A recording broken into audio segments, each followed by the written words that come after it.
Welcome back to Roompact's ResEdChat podcast. This podcast series is a digital variety hour of presentations, webinars, and interviews on topics of interest to residence life and education professionals who work in a college and university housing. And my name is Paul Brown, and I'm happy to invite Dr. DeAndre Taylor with us today, newly minted doctor, who's the Associate Director for Educational Initiatives in Residence Life at the University of Colorado Boulder. How are you, DeAndre? First off, Paul, I'm wonderful. Thanks for having me. I'm looking forward to the conversation. Yeah, thank you. I appreciate the opportunity. I really do. Yeah, well, you and I go way back. We keep intersecting at different points in our careers. Being, I did a curriculum workshop on your campus. We serve on the Institute for the Curricular Approach faculty together. Of course, you've had leadership roles in the Commission on Housing and Residence Life and ACPA. I mean, we keep good people bump into each other. That's what I believe. They do, and it's not by coincidence. It's not by coincidence. And you're one of my favorite people to talk to because you bring such a great perspective to things and really make me think about some stuff. And that's one of the reasons why I wanted to have you on, because you just finished this doctoral process, finished up that dissertation. So bravo to you. But I wanted to talk a little bit about your research and whatnot. So maybe for our listeners, tell us a little bit about what you decided. How did you get to the place of what you decided? And what is it that you decided to research as part of your doctoral journey? First off, again, Paul, thanks for having me. Much like anybody, if you are in a doctoral program and you're looking for your topic, your professors and your advisors, they're going to tell you to read. You're going to have an idea of what you want to explore. And then they're going to say, read the literature, read things that are out there. What's contributing to the idea that you have? And as a housing professional, I knew I wanted to explore equity in housing, and what does that look like? And so I was reading a Cool-Wise Connections article back in 2019. And they were highlighting just the numbers of not marginalized groups in the housing profession, but they gave the numbers of the racial representation of housing professionals is what they gave. And when you look at numbers, you want to ask yourself, what story are these numbers telling us, right? And so there was a phenomena that was occurring when I began to look at those numbers. And what I noticed when I was reading that particular article in that Connections magazine is that as folks traverse between entry level, mid-level, and senior level, and then let's take the outliers out. So particular positions like director of finance or director of IT, let's take those out. But if we look at hall director, going to an assistant director, and then going into a director, like that trajectory. If we look at that trajectory, what was happening is as folks traversed, the number of folks who identified as white increased, and the number of folks who identified as Black decreased from entry level to senior level, from entry level to mid level to senior level. And it wasn't just with folks who identified as Black or African American. It was happening with other Latinx individuals, Asian, Pacific Islander individuals. It was happening with those populations as well. And I asked myself, well, what's happening here? What is contributing? The first thing that came to my mind, what was contributing to the attrition? Was it the lack of belonging? Was it burnout? What was happening there? What story is it telling me? And I decided to say I want to look at barriers to career advancement for Black senior level housing professionals. Yeah. When I read over some of your work, and I am zeroed in on those statistics from 2009 that you're talking about, right? Like I even copied 2019. Right? Yeah. It said that 66% of entry-level housing professionals identified as white, while 22% identified as Black. Then when you get to mid-level, that 66% jumps up to 72.5, and that 22% jumps down to about 15.4. And then when you get to senior level, that 72.5 jumps up to 78.6, and that 15.4 drops down to 12.9. Like, yes. That, I wouldn't say that was surprising to me, but to see it in stark relief like that, just that drop off, the further you go up, it's disheartening, right? Like it's, right. it's pretty disheartening. Right. I've also found it too. In a way many moons ago, when I did some research based off of women in Hmm. senior level, it's the exact same phenomenon. I would, I doubt the statistics have changed and it is equaled out, but at this point, Right. but it was that same kind of phenomenon. Absolutely. And that's why I want to look at navigating the barriers, right? Because there's substantial literature that talks about what are the barriers, and we can, we can assume those from what the literature told us. But I wanted to know how have senior level, and I looked at senior level for a reason, because they made it to the senior level position. I just didn't want to simply look at, well, how have Black housing professionals navigated barriers. I particularly want to look at senior level housing professionals and how they navigated barriers because they made it to that position. And I really wanted to hear and shed light to their experiences. One, to not only help aspiring Black senior level housing professionals, but to also shed light on some of the things that are happening in the housing profession. Yeah, yeah, absolutely. And I know you used, so ACPA has its strategic imperative for racial justice Absolutely. and decolonization. Something you and I are both pretty familiar with being involved in ACPA. Coming out around probably a good time when you were thinking through your dissertation, how did that document kind of help you conceptualize some things, inform your study? What were some of the things that that did for Absolutely. What I appreciate about the strategic imperative for racial justice and decolonization, it calls for a critical examination of policies and practices that contribute to the inequities that exist. In sum, is what it does, and it has a great framework for that. So I encourage everyone who's listening to this to just take a look at the strategic imperative for racial justice and decolonization from ACPA. And not only does it call for that critical examination, but it asks folks and it tells folks, how can you apply it in your work? They don't say in the imperative, it doesn't say that here's the step one, here's step two, but it says, how can you apply this in your sphere of control and influence, which I really appreciated. And one thing that guided my dissertation from the strategic imperative is that critical analysis. And how can we do a critical analysis? And for me, that critical analysis was through the experiences of Black senior level housing professionals, applying critical race methodology as my theoretical framework to say, hey, here are the lived experiences of Black housing professionals, and I want to illuminate that. I want to uplift their voices, to examine those, to say what's happening, how have they navigated the barriers. you? Yeah, and you did both a survey as well as some deep dive interviews with those folks. Absolutely. And what are some of the things that you found out? What would people want to know? Like if they were to say, what are some of the key findings here? From the survey, so not to get too academic on anybody or anything like that, but with the particular survey, I used Linus and Thompson's perceived barriers to career advancement scale.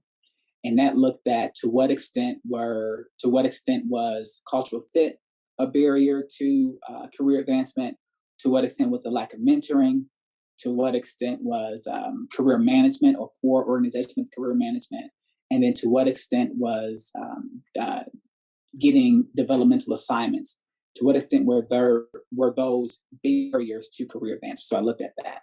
And then when we think about the findings from my surveys that I conducted, the lack of cultural fit was a salient barrier to career advancement. And then the lack of mentoring was a salient barrier to career advancement. And now you had the different subscales under there, right? So you have the lack of cultural fit, which looked at leadership tended to recommend and to select people like themselves. Lack of cultural fit included having fewer role models. And then lack of cultural fit also included being held to higher standards. Lack of mentoring included not having senior managers facilitate career progress and then not getting access to the right people. So the lack of cultural fit and then the lack of mentoring came from the surveys that illuminated that. And so from there, really wanted to say, okay, well, what does that mean? Because that gave the foundation, right? The surveys just gave, and that's why I did two. The surveys just gave the foundation, right? Ultimately, if I didn't have folks to interview, I still had data that I can put forward with my study. But the surveys were just simply a foundation. And it told me saliently lack of cultural fit and lack of mentoring. Now, when we look at interviews, that's where the meat of the matter comes in. that's where some good information has come forward. And that is some good stuff there. So I'm looking forward to diving into those questions that you have. Yeah, I think that's really smart. Doing that for anyone that goes through this doctoral journey. Actually, I did something very similar, with a totally different topic, but using that survey as kind of your initial data collection, and then using those interviews to really dig deep, because it kind of that survey helps you kind of identify a few things that then in those interviews you can really get into more of the rich Yeah, understanding of that lived experience. I mean, that's what I took away in reading your dissertation, is hearing folks talk about what does that look like on a day-to-day basis, right? yeah, What does that mean if I'm in a meeting and I have to worry about the perception of me when I speak up? You know, yeah. am I the angry black man? Am I, this? Mhm. And what are the kinds of, those hidden level racist things that are kind of Mhm. swirling in rooms that these Yeah, folks have to navigate through, that they are very aware of, yeah, but of which other people probably don't speak or might not even be aware of or wasn't being absolutely. examined, right? And that's the again, that's why I wanted to look at senior level folks, Yeah. again, because they ascended to that role. And when I look at the average tenure of the folks in my study, we were looking at 20 plus years combined. Not combined, but each person having 20 plus years of professional experience. So they have a breadth of knowledge, and not to give too much information away, because it's really thinking about the anonymity of my research participants, but they were res lifers, you know. They started in res life and then they continued through res life. So they didn't bounce out and then bounce in. They may have dabbled in other areas, but that was another beautiful thing about my study, is that they were res lifers. And so they're speaking from their lived experiences as Black housing professionals with having 20 plus years of experience. Yeah. How I know this came up from one of the interviews you had, was talking about racial battle fatigue, Absolutely. and coping with that. And for a senior level person who's been around for a while and has had to go through that for so many years, you know, did you find any certain coping strategies or ways of confronting it that those folks kind of were able to be resilient through that? That's actually a you're touching on the themes that I identify, right? And so when we think about ways to process through those, and we think about, particularly because my interviews focus on what are perceived barriers, and Yep. then how do they navigate those barriers.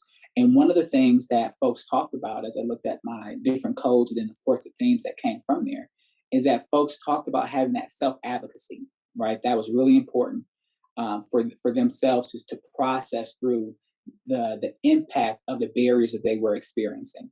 And so part of that was that self advocacy was speaking up to their supervisors and letting them know the particular needs that they needed as people of color, and so not people of color, but for Black professionals, and being not bold, but being transparent. How are you going to support me as a Black housing professional with these identities? And I thought that was brilliant, and I think it does take a level of not necessarily courage, but it takes a level of knowing yourself on how to articulate that. Because I think that's how you're going to get the best piece out of that supervisory relationship. That's how you're going to maximize that supervisory relationship, by telling your supervisor, here, how are you going to support me? Right. And being upfront, and that's one of the implications. And one of my recommendations is that, how do we infuse inclusive supervision in our practices? I think that's important. Important. It may seem basic to someone to say, "Well, yeah, of course, Andrew, we want inclusive supervision," but how do we truly inform? Because here's the thing: when I when going through my study as as with Black housing professionals, identity was associated with leadership, because their identities as Black housing professionals informed how they showed up as leaders. Mm. Because they talked about being in meetings and saying, "Oh, I can't say that; it's going to come off differently. Yeah. So how do I leverage this relationship with this person that they can say it for me?" So in that moment, their racial identity was impacting their leadership, and that's what I know. They weren't mutually exclusive. they were in some part one and the same. And so it's really important that we think about how are we being inclusive in our supervisory practices to make sure that we understand how race impacts leadership. Yeah. Yeah. Did you notice any difference? Some of the participants talked about being in a culture where it's kind of like the good old boy culture, right? Absolutely. Like folks that have been there forever. This is how it goes here. Not questions, maybe even barriers to entering that kind of space, um, which I completely understood it and it resonated with me. I've been in some institutions where that culture is incredibly thick. Were there any spaces where some of the participants talked about where that kind of broke down, where they were able to kind of navigate a culture that was better for bringing voice, explicitly asking about experiencing, recognizing some of the experience of those folks? Were there any of those participants that worked in an environment where that seemed particularly supportive, like beyond a supervisor, but more culturally broadly? In terms of being supportive, Yeah, that's interesting that you say that, is because when I looked at the literature, right, yeah, and when I looked at literature that talked about how to navigate barriers to upper mobility, and in my literature, I looked at marginalized populations and how they navigated barriers, right? So I looked at from K-12 to various fields, from K-12 to parks and recreation to the business world to even Black coaches in higher, excuse me, in college, right? Black coach, yeah, NCAA. And the literature talked about institutional efforts that supported navigating those barriers. However, for my study, none of my folks that I interviewed talked about there being institutional efforts that supported the navigation of barriers to career advancement, right? And when we talk about barriers to career advancement, just to frame for the listeners, we're talking about, again, from the survey, the lack of cultural fit was a barrier to career advancement. The lack of mentoring was a barrier to career advancement. And then when we got into the study, what I'm hearing from my participants was the good old boy club was a perceived barrier to career advancement, lack of diverse leadership, and particularly in that, the prevention of diverse leadership, right? Where my study participants talked about some very personal things about how folks were, they heard statements that leadership didn't want to work with certain populations, or they refused to promote certain populations, right? So that was a perceived barrier, right? We talked about the microaggression. Now we're getting to that racial battle fatigue, the microaggressions, the micro invalidations, right? Because those are the lived experiences. And now we're getting into the racial battle fatigue because they have to go in day in and day out in the workplace and be subjected to that. Then, of course, you had different things that were typical, right? So the need for additional job skills, increased education, right? So those are not a no-brainer or a given, but I think one can assume, yeah, professional skills, increase your education. There's a chance that you can have, you can excel in your career. So those were some of the barriers that were there. Now, if we look at navigating barriers, again, the literature talked about the institutional efforts that supported navigating barriers.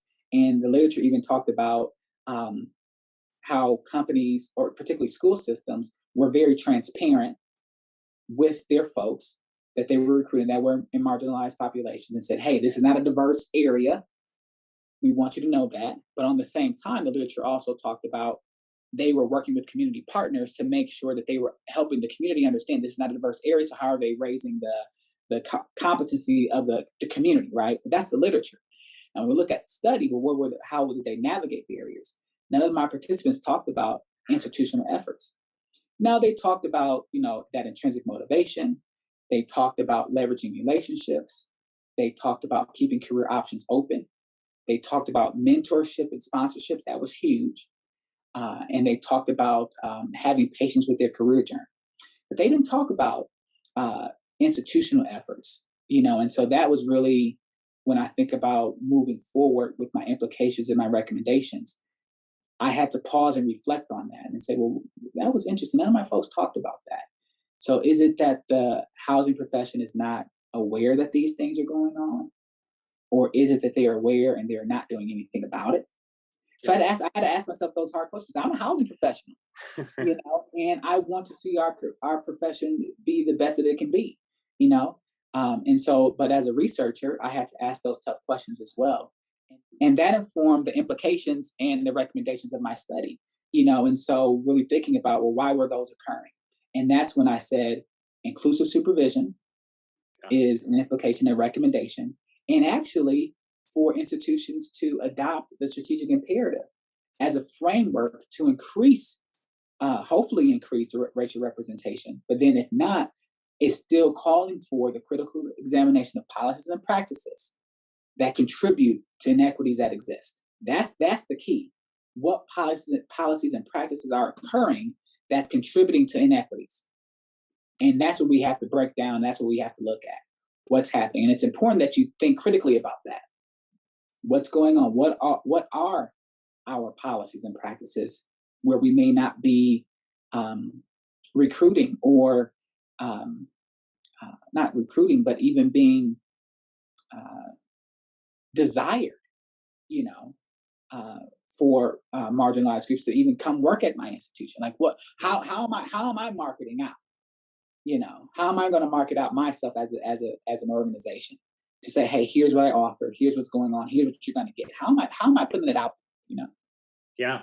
Well, it also makes me think of too, like the example of students. Let's say you're trying to recruit a more diverse student body. Yeah, there's certain things that you can do to increase the diversity of your applicants. But part of doing that is also, well, then what's for them when they get on campus? How are you going to support them, right? Absolutely. And there are things that are occurring. I don't want to, sit here and pretend as if there's nothing that's happening, whether professional development opportunities, institutes and different things that are happening. I'm not saying those things don't exist, right? But we also have to think about continuing the other opportunities. There's no one size fits all approach to really thinking about the racial representation of housing professionals. And so how are we contributing to fostering a more inclusive profession? Yeah. And then what is the work we're doing ourselves, right? It's not just a policy. It's not just, oh, we're going to do this and, that's it. But like, especially when you talked about in terms of microaggressions and voice and meetings and how that's perceived and things like that, like that's not going to be solved with a policy change. That's going to be solved with people putting in the work to recognize how they interact with that space, what other folks' experiences are in having that kind of change. It's not just as simple as doing a different recruiting practice or right. that. Right? It's cultural. It's embedded. It's systemic. I mean, that's the way it is. Well, kind of as we're getting towards the end here, I did want to ask, so what do you think we can be doing better as a field? Or, as a white person, I was reading this through that lens, and I was like, what can I do to improve the situation? What kind of advice would you give either for an institution or for individuals who may be? That's a great question, Paul. And my mom and my dad they hated when I did this as a kid. I would respond to a question with a question. Yeah. And my question for you, Paul, is what did you take away from reading it? When you read it, what did you say? Hey, I can do this. From reading this, here's how I think I can contribute. Yeah. I think, when I was reading through it, I'm also, one thing I've been cognizant of, this is a different dynamic, but I have an Akuhai intern this summer. This Akuhai intern is a white woman. Our company currently has one other woman who is not involved in the day-to-day. So she will not be present in the day-to-day space. And so for me, that's what's been on my mind is if I'm bringing someone who identifies as a woman into an all-male space, and I'm going to be supervising them, what are the things that I should do to make sure that's supportive, right? I think a big part of it for me and reading through this is you got to name it, right? You mentioned it with the supervision. Like if I'm supervising someone, I have to say, hey, I want to recognize that you're the only person of color. You're the only Black person walking into that space, and it's going to be different. And so I want to know how I can support you and that I recognize that is the case. Here are some of the things that I've already thought of to do, but I also recognize that I'm not going to have all the answers and you're going to navigate it differently. So I also want to try to empower you to bring those things up, because I want to listen to those things, right? Really. And so that's what's been on my mind, and particularly as I read it, right? It's not on the racial dynamic, but it's also a similar of a person of a minoritized identity in this particular space and supervising that person, and how do I create a space for that? So that's what's been most present on my Absolutely. mind, right? And that's what I'll say, and not to answer your question with the question, but I'm happy that you shared with that, and you weren't expecting that. But it's really doing a deep dive for yourself and really saying, how can I expand my knowledge? Not being trendy with it. We don't want challenges. We don't want to challenge ourselves, not challenge in the sense of not wanting to do something for the better, but the trendy part of the challenge. We've seen in this day and age, we have challenges. The X challenge, the this challenge, that. Don't make it a commodification, right? Do it to want to better yourself. And you just mentioned that, right? For female identified folks, as a male identified person, saying, here's what I know. I'm not saying, you're not saying that you know everything, but you're saying, hey, this may impact how you show up. There's only 2 female identified folks in this organization. So what does that mean? You're putting it out on the table. And I think it can start at that individual level, particularly if you're supervising someone with a marginalized identity, really putting it on the table. That's why that inclusive supervision is important. That's why inclusive leadership is important, because inclusive leadership also talks about what policies and practices are also happening, right? And then how do you make sure that voices are incorporated into the creation of those policies and practices? That's what inclusive leadership talks about. And I think that's what we can do. We have to do it internally to want to do better and be better, right? And so I think that's what we can do, right? Because the reality is this, Paul. The pervasiveness of racial inequity just doesn't exist in our profession. It happens in housing. In this case, it happens in employment. It happens in education. It happens everywhere, right? So this is just a microcosm, my study of what's happening globally and in our world, right? I just narrowed in on a particular facet of a particular subset of everything else that's happening.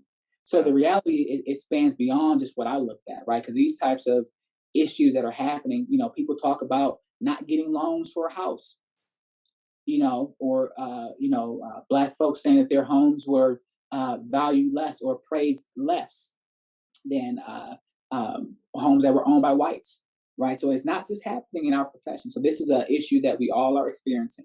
The world is experiencing. Our nation is experiencing. And how do we look inwardly to say, I want to do better? We have to challenge ourselves. Because I appreciate the question, saying, hey, what can I do?